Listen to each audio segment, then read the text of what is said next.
को लेकर के जनता को मतदान हेतु प्रेरित करने का भी एक विषय है और हम लोग क्या क्या फैसिलिटी दे पा रहे हैं उन बिंदुओं को, साथ ही साथ क्या चुनाव आदर्श आचार संहिता को लेकर के क्या मुख्य बिंदु हैं।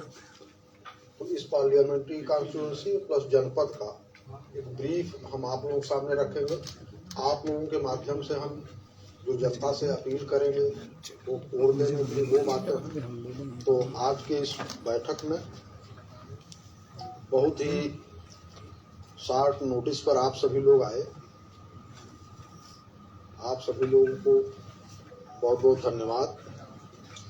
आज के इस प्रेस ब्रीफिंग में हमारे साथ इस जनपद के बहुत ही कुशल और एक्टिव वरिष्ठ पुलिस अधीक्षक श्री मंजूनाथ जी, हमारे बाएं हाथ में इस जनपद के उपाध्यक्ष विकास प्राधिकरण अभिषेक रोहेला जी, जो जितने नोडल अधिकारी नियुक्त हैं उनका भी कोऑर्डिनेशन आपके माध्यम से किया जा रहा है, आप उसको देख रहे हैं। प्लस चूंकि आपका एक अनुभव रहा है एज जिलाधिकारी भी, तो आपका काफ़ी मार्गदर्शन मिल रहा है। इस चुनाव प्रक्रिया में जनपद के निर्वाचन को लेकर के इवन नैनीताल से भी कोऑर्डिनेशन के लिए और कार्मिक और प्रशिक्षण और समस्त व्यवस्थाओं का एक तरह से प्रभारी के रूप में मुख्य विकास अधिकारी श्री मनीष कुमार जी आपके सामने हैं। लॉ एंड ऑर्डर, क्राइम, सुरक्षा आदि को जो बहुत ही एकदम समझिए कि हम लोगों के चुनाव से ही पूरी तरह से जुड़े हैं। सीनियर IPS हैं श्री चंद्रशेखर जी, SP क्राइम। पूरे जनपद के चुनाव में उप जिला निर्वाचन अधिकारी के रूप में प्लस ADM फाइनेंस का दायित्व निभा रहे श्री अशोक जोशी जी। ADM प्रशासन जो यहाँ पहले भी डिफरेंट कैपेसिटी में रह चुके हैं, इस जनपद को पूर्व से भली भांति रूप से जानते हैं। इस जनपद में law and order, model code of conduct और प्लस पूरे जनपद के व्यवस्था को, स्पेशली कानून व्यवस्था को देख रहे हमारे ADM प्रशासन श्री पंकज उपाध्याय जी, जनपद के नवागंतुक जिला सूचना अधिकारी श्री बिष्ट जी, साथ ही साथ इस जनपद के सम्मानित सभी पत्रकार बंधु, इलेक्ट्रॉनिक मीडिया के बंधु, छायाकार बंधु। जैसा कि आप सभी लोगों को विदित है कि अगले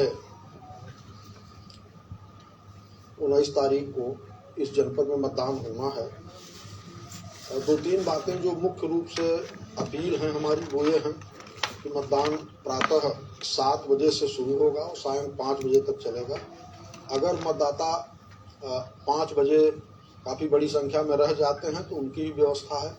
उनको निर्देश ये दिया गया है कि हमारे जो पीठासीन अधिकारी हैं वहाँ पर उपस्थित पुलिस के जो अधिकारी हैं, सेक्टर मजिस्ट्रेट, जोनल मजिस्ट्रेट साहबान, वो उनको एक लाइन में पोलिंग बूथ के परिसर के अंदर ले लेंगे और पर्ची बांट करके उनका भी मतदान सुनिश्चित कराएंगे, जो 5 बजे तक पोलिंग स्टेशन पर आ जाएंगे। ये भी अवगत हैं कि मतदान शुरू करने के पहले मॉक पोल की व्यवस्था है। तो मॉक पोल के लिए सभी को निर्देश है कि 5:30 बजे सारे हमारे मतदान से जुड़े कार्मिक तैयार हो जाएंगे और मॉक पोल की व्यवस्था कराएंगे। लेकिन उसमें ये है कि कोशिश करें कि जो एजेंटगण हैं वो आ जाएं, उसके लिए वेट भी करेंगे। वो अगर 5:30 बजे नहीं पहुंचते हैं तो 15 मिनट 20 मिनट तक वो वेट कर लेंगे कि लोग आ जाएं, जिसके बाद मॉक पोल शुरू करें। ये स्पष्ट निर्देश हैं सभी को। ये भी निर्देश हैं कि जो सेक्टर जोनल हमारे अधिकारी हैं वो निर्धारित अपने जो वाहन हैं वो जो ईवीएम लेके जाएंगे वो अपने निर्धारित रूट पर ही जाएंगे। और इसके लिए हम लोगों ने, चूंकि जनपद में इतने वाहन नहीं हैं कि हम सरकारी वाहनों का प्रयोग कर सकें, तो हम लोगों ने निजी वाहनों को अधिग्रहित किया है। लेकिन ये निर्देश है कि वो अपने वाहनों पर सेक्टर मजिस्ट्रेट, जोनल मजिस्ट्रेट का जो एक तरह से स्टिकर है वो लगा लेंगे। इसी के संबंध में जो अगला मुख्य अपील है कि आप लोगों के माध्यम से आप लोग जितना लोगों के बीच में इस मैसेज को दे देंगे कि अपने मतदान का प्रयोग अवश्य करें, तो इससे हमारे यहाँ का मतदान प्रतिशत बढ़ेगा। प्लस लोगों में जो एक लोकतंत्र का आधार है, जिसके बेस पर हमारा लोकतंत्र बहुत मजबूत हुआ है, कि जितना मतदान में लोग सहभागी बनेंगे, भाग लेंगे, मतदान करेंगे, उतना ही लोकतंत्र मजबूत होगा, फिर देश मजबूत होगा। हम लोगों ने कुछ सखी बूथ जिसको कह लीजिए, हर विधानसभा में 2 हैं, जिसको पिंक बूथ भी कहा जाता है। हर विधानसभा में 2-2 पिंक बूथ बनाए जा रहे हैं। उनकी व्यवस्था सभी ARO साहबान कर रहे हैं। मॉडल बूथ भी हम लोग बना रहे हैं। एक 2 मॉडल बूथ भी हम लोगों ने बनाया है। दिव्यांगों के लिए मतदेय स्थल पर व्हील चेयर की भी जहाँ जहाँ से आवश्यकता थी हम लोगों ने व्यवस्था की है। उनके लिए वाहनों तक की भी व्यवस्था ARO लेवल पर की गई है। ब्रेल बैलेट पेपर की भी व्यवस्था है जहाँ पर ऐसी बातें आई थी। बाकी मतदान केंद्रों पर हम लोगों ने पहले ही सुनिश्चित किया है कि पानी की व्यवस्था हो, शौचालय, रोड, रैंप आदि की व्यवस्था हो। मतदान स्थल पर आप लोग ये भी देखेंगे कि अगर वृद्ध है, कोई प्रेग्नेंट वुमेन्स हैं, या जो इन महिलाओं के लिए हम लोग प्राथमिकता पर अलग से मतदान कराएंगे। उनको हम उस रो में नहीं खड़ा करेंगे जिस रो में सामान्य मतदाता जा रहे हैं।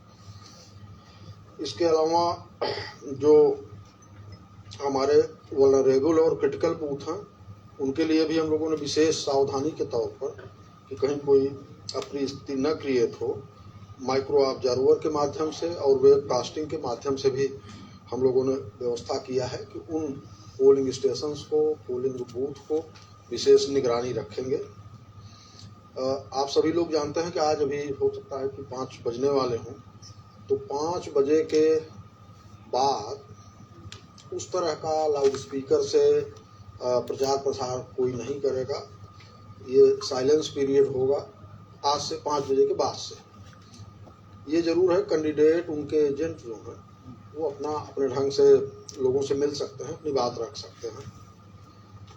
कुछ जो महत्वपूर्ण बिंदु हैं मैं बताना चाहूँगा कि हमारे जनपद में जो मतदान कार्मिक हैं उनको मतदान देने की बहुत ही मजबूत व्यवस्था हमारे ADM साहबान, CDO साहबान ने की है।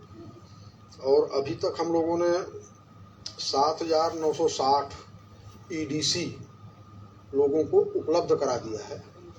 और वो मतदेय स्थल पर भी वोट दे सकते हैं जहां पर उनकी ड्यूटी लगी है। हम लोगों ने व्यवस्था की है कि कोई ऐसा व्यक्ति जो मतदान कार्य से जुड़ा है वो मत देने से वंचित न रह जाए। तो एक बहुत बड़ी ये संख्या है। अगर आप लोग पिछले चुनावों को देख रहे होंगे तो नैनीताल में भी 799 EDC जारी किए गए हैं। हो सकता है कि वहाँ पोस्टल बैलेट का ज़्यादा सहारा लिया गया हो, क्योंकि उनके बूथ दूरस्थ हैं, पैदल भी आने जाने पड़ते हैं। इसके अलावा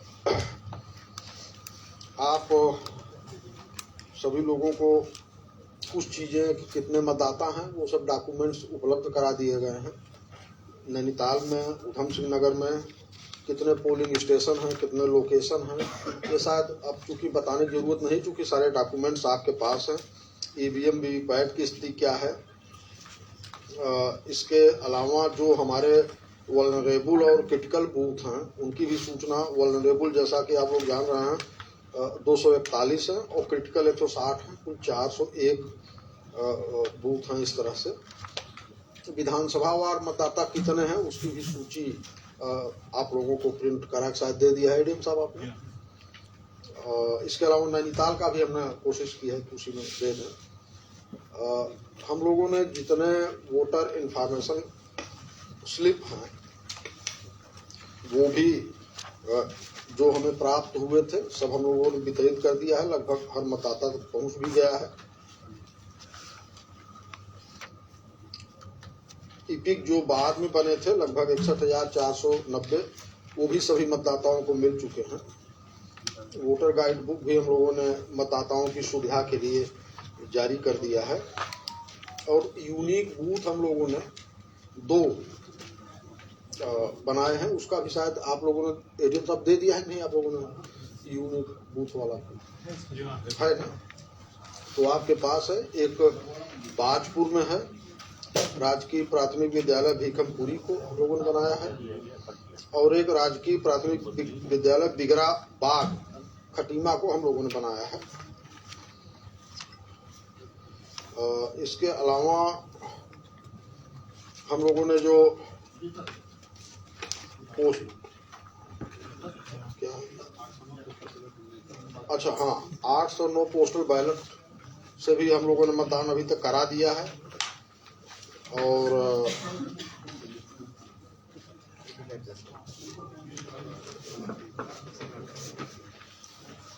इसके अलावा जैसा कि आप सभी लोग जानते हैं कि इस चुनाव को शांतिपूर्ण और निष्पक्ष ढंग से बिना किसी बाधा के संपन्न हो, इसके लिए जितने हमारे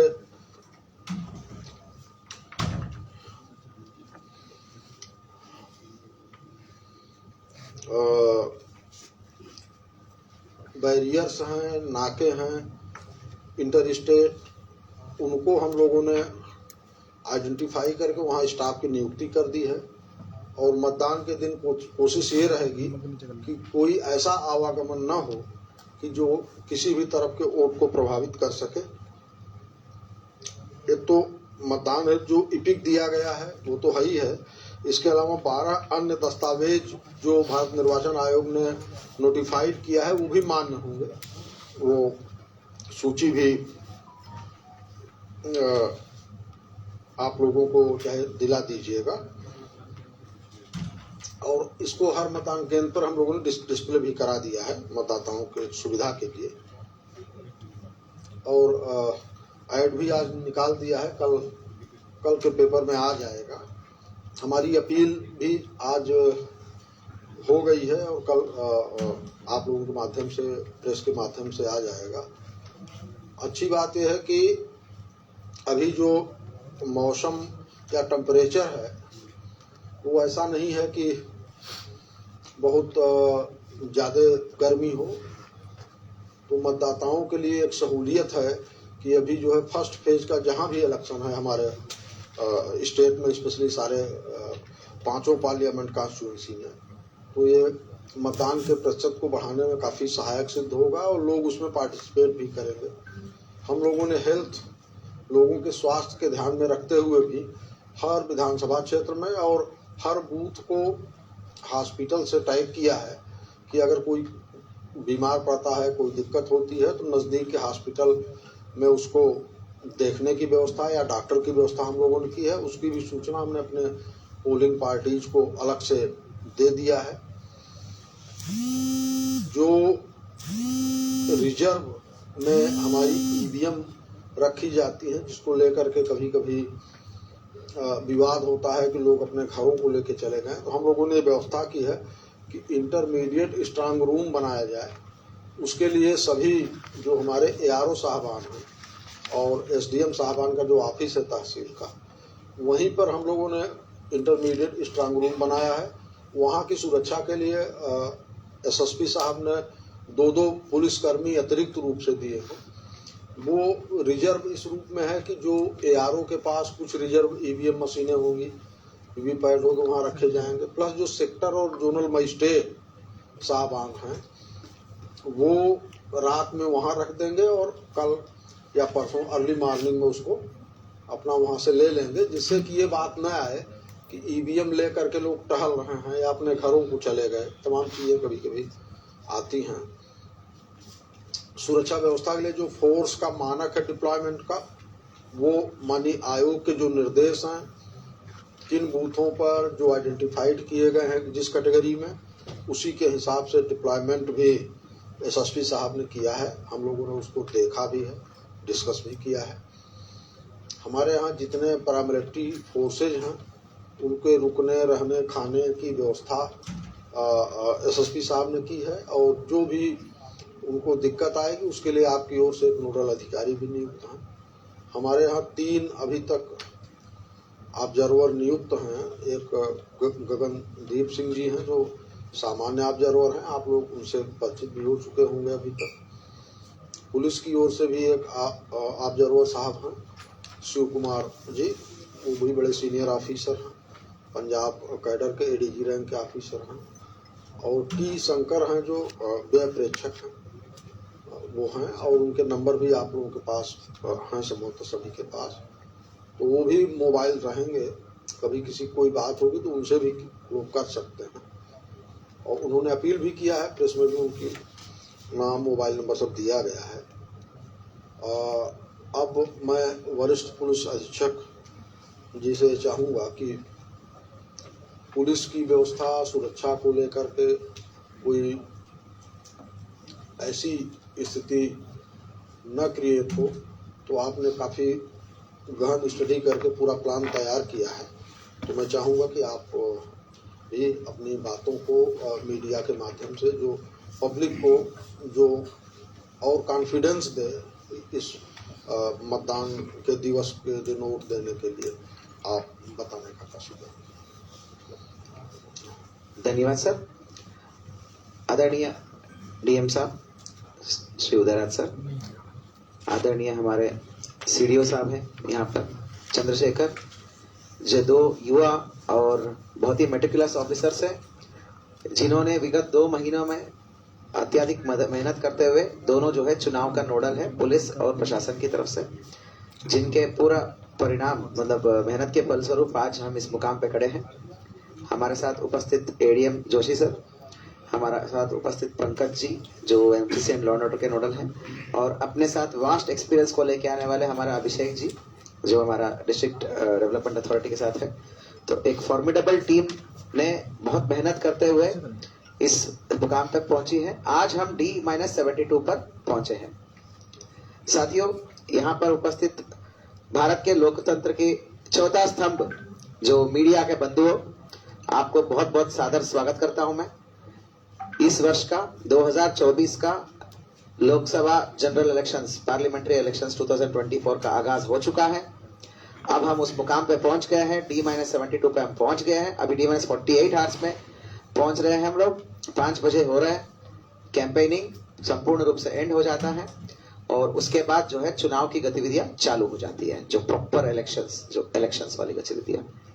इसमें सर हम आपको बताना चाहेंगे सर कि टोटल बूथ जो 1465 बूथ्स है, संपूर्ण उधम सिंह नगर में 9 विधानसभाएं हैं, उसको हमने 3 सुपर जोनों में विभाजित किया है। एक सुपर जोन पे एक एडिशनल एसपी रहेगा, जो है अभय प्रताप सिंह है, वो 3 विधानसभा देखेंगे। फिर मनोज कतियाल जी है एसपी रुद्रपुर, वो 3 विधानसभा का सुपर जोनल प्रभारी रहेंगे। फिर हरीश वर्मा जी है, एक्सपीरियंस्ड ऑफिसर है, वो 3 विधानसभा का प्रभारी रहेंगे।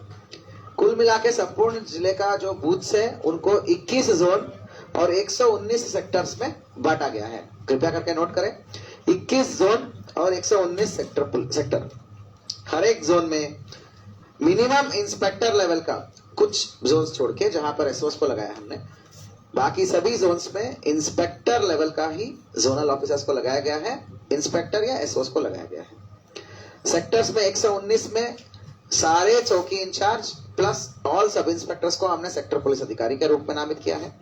सेक्टर पुलिस अधिकारीगण, जोनल अधिकारीगण के अलावा प्रत्येक असेंबली में, प्रत्येक विधानसभा कॉन्स्टिट्यूएंसी में जिसमें एक एआरओ होते हैं, इसी प्रकार पुलिस में प्रत्येक विधानसभा का एक प्रभारी राजपत्रित अधिकारी तैनात किया गया है, जो मिनिमम सीओ रैंक पे है। 2 विधानसभाओं में एडिशनल एसपी रैंक में भी हमने, जैसे एक जसपुर है, दूसरा कौन सा है, नानकमत्ता, ये दोनों संवेदनशील है, अतः जो है हमने ये दोनों विधानसभाओं में एडिशनल एसपी रैंक के अधिकारीगण को विधानसभा प्रभारी राजपत्रित पुलिस अधिकारी बनाया है। कुल मिला के आज जो दिन में 11 बजे माननीय प्रेक्षक महोदय, तीनों प्रेक्षक महोदय के उपस्थिति में, डीएम साहब और हम सब के उपस्थिति में समस्त पुलिस और सुरक्षा बल बोलूंगा मैं, सुरक्षा बलों का और सेक्टर पुलिस अधिकारीगण और सेक्टर मजिस्ट्रेट्स की टीम एक्टिवेट हो गई। जोनल पुलिस अधिकारीगण और जोनल मजिस्ट्रेट्स की टीम एक्टिवेट हो गई। इसी प्रकार एआरओस और आपका प्रभारी राजपत्रित अधिकारी पुलिस असेंबली प्रभारी, उन सब की टीम एक्टिवेट हो गया। सभी का एक कंबाइंड चुनाव पार्टीज का कंबाइंड ब्रीफिंग हो चुका है। आज जब हम बात कर रहे हैं, सेक्टर पुलिस अधिकारीगण और सेक्टर मजिस्ट्रेटगण अपने अपने बूथ में जाके बूथ विजिट कर रहे हैं और वहां पर सारी फैसिलिटीज सुविधाओं को देख रहे हैं। कुल मिला के बताना चाहूंगा सर कि 7,000 से भी अधिक सुरक्षा बलों का तैनाती किया गया है। 7,000 ये बहुत ही भारी नंबर है, 7,000 से भी अधिक है। इसमें 13 जीओस, 21 इंस्पेक्टर, 150 सब इंस्पेक्टर और आपका 99 कितना 99 नहीं है 99 जो है एएसआई और 1000 से भी अधिक head constable, 1100 head constable and constable, 1500 home guard, उसमें 1100 होमगार्ड हमें यूपी से मिले हैं, 1100 उत्तर प्रदेश का होमगार्ड, 400 हमारे जिले का मतलब हमारे राज्य का होमगार्ड, 700 बीआरडी, 400 ग्राम चौकीदार, उसके अलावा वन विभाग के कर्मचारीगण, आबकारी विभाग के कर्मचारीगण, 4 कंपनी पीएससी, 13 कंपनी सीपीएमएफ, 13 कंपनी सीपीएमएफ जिसमें बीएसएफ, सीआरपीएफ, एसएसबी, आईटीबीपी और पंजाब आर्म पुलिस, तो इनके 13 कंपनी हमारे बूथ से उपस्थित है। 101 क्रिटिकल बूथ है जिसमें सीपीएमएफ रहेगी। हमारा जनपद एक चैलेंजिंग जनपद जरूर है। कुल मिला के 65 बॉर्डर्स हमने एस्टैब्लिश किया है, 57 इंटर स्टेट बॉर्डर्स आते हैं, इसमें अंतरराज्यीय बॉर्डर्स है। साथियों मैं बताना चाहूंगा आज शाम से 6 बजे से संपूर्ण अंतरराज्यीय बॉर्डर को रेस्ट्रिक्टेड मूवमेंट चालू है। हम सील नहीं बोलेंगे उसको क्योंकि आवागमन भी होता है, नेशनल हाईवेज भी है। रेस्ट्रिक्शंस आ चुका है, उसको हिंदी में क्या बोल सकते हैं रेस्ट्रिक्शंस को चंद्र, मतलब प्रतिबंधित मूवमेंट रहेगा। अंतरराज्यीय बॉर्डर्स पे आज शाम को 6 बजे से मूवमेंट पूरा प्रतिबंधित रहेगा। हमारा पैरामिलिट्री खड़ा हो चुका है, थानेदार चौकी इंचार्ज भी वहां पे जाके रहेंगे, चौकी इंचार्ज के अलावा भी जो लोकल फोर्स भी रहेंगे। हर मूवमेंट को स्क्रूटिनी किया जाएगा। उत्तर प्रदेश या फिर आसपास के लोगों का जो भी आउटसाइड उधम सिंह नगर के लोग आएंगे उनका पूछताछ के बाद ही आना दिया जाएगा। और यह स्थिति कल शाम को चेंज हो जाती है, ये स्थिति कल शाम को चेंज हो जाती है। कल शाम को टोटल सीलिंग की कार्रवाई लगभग रहेगी, आवश्यक वस्तुओं को छोड़कर। कोई भी रेगुलर वोटर्स जो उधम सिंह नगर या नैनीताल या वो पहाड़ का वोटर भी अगर आ रहा है तो जरूर हम छोड़ेंगे, उसके अलावा बाकी किसी भी आदमी को हम नहीं छोड़ेंगे। आवश्यक वस्तु लेके अगर माल आ रहा है, मतलब माल वाहन होता है तो बहुत आवश्यक वस्तु लेके, वो जरूर छूटेगा। इसको अनावश्यक मतलब let's not get into confusion. मैं जनरल पीपल मूवमेंट की बात कर रहा हूँ। जनरल पीपल मूवमेंट सीलिंग हो जाएगा कल शाम से। और इंपॉर्टेंट बात यह है कि आज शाम से ड्राई डे डिक्लेयर हो चुका है। आज शाम को, आज रात्रि से ड्राई डे डिक्लेयर हो चुका है। इसको भी हमारी सभी टीम्स एनफोर्स किया जाएगा। समस्त ठेकों के अलावा, समस्त ठेका और बार अलावा जो होटल्स में और अलग अलग रेस्टोरेंट्स में सब जगह पे रहते हैं, बार्स संपूर्ण रूप से लॉकडाउन चला जाएगा। मतलब bars are prohibited, bars have been closed. सभी प्रकार का होटल्स, रेस्टोरेंट, बैंक्वेट हॉल्स में बार्स क्लोज है, सिवाय वो है जिसमें मतलब आई वुड से कि सोशल इवेंट्स में जिसमें होता है जो सांकेतिक रूप से, दैट्स अ डिफरेंट चीज, वो तो रिस्ट्रिक्शन के बाद आता है। कुल मिला के ये हमारी स्थिति है। कल से 18 तारीख से हमने अभी ये निर्णय लिया है कि समस्त प्रकार का तो नहीं बोलूंगा, जो खनन, आपका लकड़ी, भूसा, इन सब चीजों की जो वाहन है जो आवश्यक श्रेणी में नहीं आती है, उन सभी माल वाहन कल सुबह 6 बजे से 20 तारीख की सुबह 6 बजे तक पूर्ण रूप से समस्त जनपद उधम सिंह नगर में प्रतिबंधित रहेगा। इस चीज को आप नोट करें। और 19 वाले दिन तो हम अभी कॉन्टेम्पलेट कर रहे हैं, लास्ट में एसपी ट्रैफिक साहब जैसे डिसाइड करेंगे हम लोग, उसको आपको बाद में अवगत किया जाएगा। 19 तारीख को जिस दिन एक्चुअल पोलिंग होना है, उस दिन हम सोच रहे हैं कि संपूर्ण भारी वाहनों को प्रतिबंधित लगाने का, परंतु अभी तक हमने वो निर्णय नहीं लिया है। आज ऑफ नाउ आपको क्लियरली बोल रहा हूं मैं, खनन मतलब सभी प्रकार का river bed materials and whatever, मतलब मिनरल्स, वो वाले वाहन हो गए, लकड़ी और भूसा और इन सब चीजों के वाहन प्रतिबंधित रहेगा। आवश्यक वस्तुएं जैसे कि तेल, दूध, गैस, सब्जी वो सब यथावत बने रहेंगे। इसमें कोई कंफ्यूजन ना क्रिएट करें, कोई कंफ्यूजन है ही नहीं, इसमें यही चीज है। और जो रुद्रपुर शहर में जो नो एंट्री है, आज रात्रि आज मतलब 18 और 19 की रात्रि को जो नो एंट्री खुलने का टाइम है वो 11 बजे नहीं रहेगा, वो डिपेंड करेगा एसपी ट्रैफिक पे। Whenever SP traffic opens, then only it will be opened। मतलब हम वो कॉल लेंगे जब सारे पोलिंग पार्टी निकल जा चुका है और अपने अपने गंतव्य पहुंच चुके हैं। Only when the SP traffic, जो कि Chandrashekhar he is confident, then he will open it। इसी प्रकार 19 तारीख की रात को जब सारे पोलिंग पार्टियां वापस आके हमारे कर्मचारीगण सकुशल अपने गंतव्य तक पहुंच गए हैं लगभग, मतलब रुद्रपुर में इसके आसपास शहर क्षेत्र में पूरा सन्नाटा हो गया कुल मिला के, पोलिंग पार्टीज का मूवमेंट है ना, वापस घर भी तो जाएंगे वो लोग, ठीक है। तो वो जब होने के बाद ही हम कॉल लेंगे। तो इस चीज को आप मीडिया में आप प्लीज बताइएगा। तो ये मोटा मोटी पॉइंट्स है। अब आते हैं पोलिंग डे वाला दिन। तो देखिए गाइडलाइंस तो यही है कि 200 मीटर्स के बाहर बस्ते लगेंगे। तो ये चीज आप सभी जगह पे बता दीजिएगा ताकि आपके माध्यम से सभी पॉलिटिकल पार्टीज एंड एजेंट सबको पता चले कि 200 मीटर्स के बाहर ही, बूथ के 200 मीटर्स के बाहर ही बस्ते रहेंगे। लेकिन इसमें प्रैक्टिकली अगर कोई घनी आबादी वाला क्षेत्र में 200 मीटर्स में हाईवे ही आ जाएगा तो हम उसको थोड़ा सा रिलैक्स तरीके से हम देखेंगे, but it will not be less than 100 metres, इतना हम इंश्योर करेंगे। दूसरी बात आता है मोस्ट इंपॉर्टेंट समस्या, सभी लोगों को पता है, वो है mobiles. Mobiles are totally banned. All forms of mobiles are totally banned inside the polling stations and polling station locations.